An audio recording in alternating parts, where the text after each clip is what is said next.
Assalamualaikum warahmatullahi wabarakatuh. Selamat malam.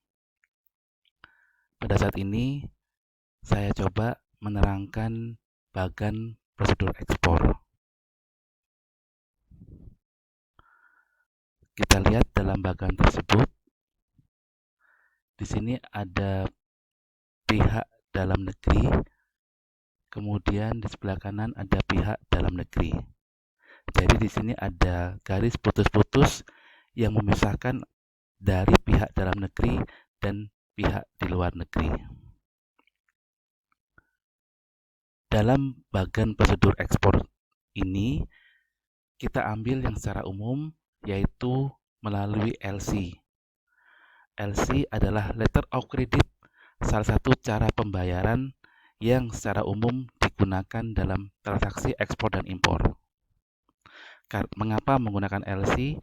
Karena LC dipandang cara pembayaran yang paling aman dalam transaksi ekspor dan impor yang melibatkan dua negara. Kita coba saya jelaskan. Di sebelah kiri, di pihak dalam negeri, yang berwarna biru ini adalah pihak eksportir. Kemudian di sebelah kanan, yang berwarna hijau adalah pihak importir. Eksportirnya berarti di sini adalah di pihak dalam negeri, kemudian importir sebagai pembeli ada di pihak luar negeri. Oke, jadi eksportir itu adalah penjual, kalau importir ini adalah pembeli. Kita lihat nomor 1, proses nomor 1 adalah koresponden dan pembuatan kontrak. Dalam koresponden ini ada surat menyurat, ada tawar-menawar antara eksportir dan importir, antara penjual dan calon pembeli.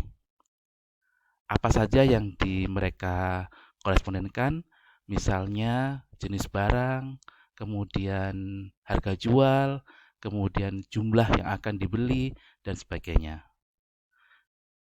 Ketika sudah ada titik kesepakatan antara eksportir dan importir atau antara penjual dan pembeli, maka ada pembuatan kontrak atau yang dikenal dengan sales kontrak. Ingat, sales kontrak yang membuat adalah pihak eksportir, jadi pihak yang ada dalam negeri atau sebagai penjual. Karena sales kontrak juga sebagai penegasan dari apa yang akan kita lepaskan kepada pihak penjual. Itu di nomor 1. Kemudian di nomor 2, ada di pihak importir, yaitu pembukaan LC. Karena tadi yang kita pilih adalah prosedur ekspor dengan melalui LC, maka nomor 2 adalah pembukaan LC. Pembukaan LC sebagai alat pembayaran oleh pihak importir atau pembeli, mereka mengajukan pembukaan LC ke pihak opening bank atau bank di luar negeri. Opening bank atau juga disebut dengan issuing bank atau bank penerbit LC. Jika LC sudah disetujui oleh pihak bank luar negeri atau pihak opening bank, maka LC akan dikirimkan atau diteruskan, ini nomor 3, diteruskan kepada pihak koresponden atau bank sebagai bank penyampai LC. Di sini adalah bank yang dimaksud di sini adalah bank dalam negeri atau banknya eksportir.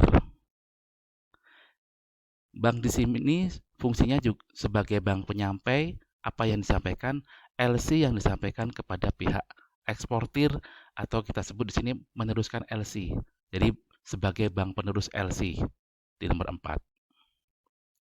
Nah, ketika eksportir sudah menerima LC, berarti eksportir bisa dikatakan sudah menerima jaminan pembayaran.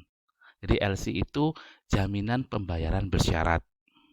Sehingga ketika eksportir sudah terima LC, terima jaminan pembayaran, maka eksportir bisa menyiapkan barang atau komoditi yang akan dia jual. Nah, di sini di nomor 5, di sini eksportir bisa pengadaan barang atau produksi barang. Ya, kalau kita memang barang-barang yang kita jual adalah komoditi atau barang-barang yang kita cari tidak hasil produksi, berarti pengadaan, atau kalau barang-barang yang kita jual adalah hasil produksi kita, maka dengan adanya LC kita bisa produksi barang atau menyiapkan barang-barang yang akan kita jual. Setelah itu di nomor 6, di sini ada pemesanan kapal. Ya, pemesanan kapal ke pihak pelayaran atau penerbangan. Kalau kita memang ekspor akan melalui laut, berarti kita ke pihak shipping company atau pelayaran. Tapi kalau kita lewat udara, berarti ke pihak penerbangan. Nah, di sini pemesanan kapal atau pemesanan ruang kapal kita lakukan sebagai pihak yang akan mengirimkan atau mengantarkan barang-barang kita ke tujuan-tujuan ekspor kita. Kemudian di nomor 7, pendaftaran dan via PEB di sini. PEB itu pemberitahuan ekspor barang, ya, atau pemberitahuan ekspor barang tertentu. Itu kita lakukan pendaftaran PEB atau pelaporan kegiatan ekspor kita ke pihak bea cukai di pelabuhan muat atau pelabuhan keberangkatan sini ya. Kemudian di sini ada nomor 8A. Di sini ada pengurusan SKA. SKA itu bisa diartikan surat keterangan asal barang. Ini kepada instansi penerbit SKA. SKA biasanya dikenal dengan nama COO, Certificate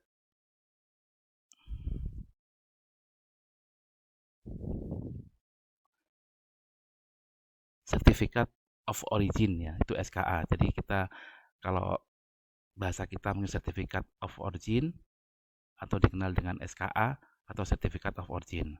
Kemudian di sini di nomor 8 di sini bisa pemuatan barang atau pengapalan barang. Pengapalan barang di sini kemudian kapal berangkat ke pelabuhan tujuan. Di sini ada gambar kapal laut atau kapal udara, tergantung jenis transportasi apa yang digunakan. Di sini nanti juga ada dokumennya.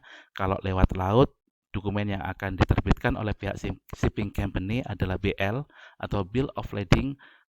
Kalau dengan udara, dokumennya AWB, sama-sama dokumen pengangkutan. Cuman alat transportasinya yang berbeda. Setelah itu di sini ada nomor 9. Nomor 9 ini ditulis negosiasi LC. Siapa yang menegosiasi LC? Di sini yang bernegosiasi LC ini adalah antara eksportir dan pihak bank ya, untuk eksportir menerima pembayaran. Nah, atas barang-barang yang sudah dikapalkan. Ini terkait dengan berbagai macam jenis LC. Salah satu contohnya di sini bisa diartikan LC-nya itu set. Jadi kalau LC set itu setelah kita memberangkatkan barang-barang ekspor kita bisa bernegosiasi dengan pihak bank, kemudian eksportir bisa menerima pembayaran atas barang-barang yang kita berangkatkan jika kita menggunakan pembayaran dengan LC. Kemudian di nomor 10 di sini ada pengiriman dokumen sesuai LC. Maksudnya pengiriman dokumen ini adalah pengiriman dokumen ekspor dari pihak bank dalam negeri kepada pihak opening bank. Ingat, jika kita menggunakan transaksi ekspor ataupun impor dengan menggunakan LC, maka pihak bank itulah sebagai media perantara. Jadi pihak perbankan sebagai media perantara atau dikenal dengan istilah bank to bank. Jadi yang mengirim dokumen di sini adalah pihak bank dari banknya eksportir atau bank dalam negeri ke opening bank yang ada di luar negeri atau banknya importir. Nih, berarti sekarang ada di pihak luar negeri dokumen kita. Nomor 11 di sini pihak opening bank atau pihak bank luar negeri menyampaikan dokumen kepada importir Jadi dokumennya disampaikan kepada importir. Kemudian, atas dokumen-dokumen ekspor yang diterima oleh pihak importir, dokumen tersebut oleh importir atau oleh pembeli digunakan sebagai bukti untuk pengeluaran barang-barang ekspor atau barang-barang impor mereka. Kemudian barang bisa keluar. Ini adalah prosedur ekspor secara singkat yang bisa saya jelaskan pada materi kali ini. Untuk diskusi lebih lanjut, bisa kita gunakan media lain. Terima kasih. Selamat malam. Assalamualaikum warahmatullahi wabarakatuh.